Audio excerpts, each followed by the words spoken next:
Mais si vous estimez que votre premier but, c'est pas faire de la politique par conviction, ou que vos convictions sont si fragiles que de toute façon, c'est pas si grave que ça pour vous, mais que votre premier but, c'est d'entretenir cet acquis médiatique, alors vous allez adapter votre discours à ce qui se dit déjà sur les plateaux de télé.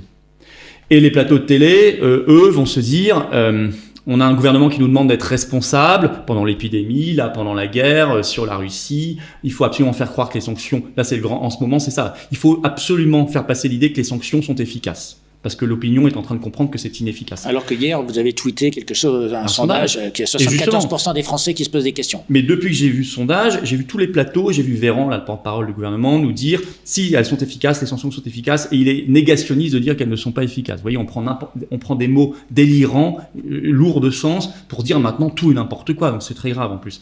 Et donc, si vous voulez, voilà, donc les plateaux s'adaptent aux besoins de communication du moment du gouvernement et du président de la République. Les politiques, majorité ou opposition, malheureusement très souvent, s'adaptent en retour à ce que veulent les plateaux de télé.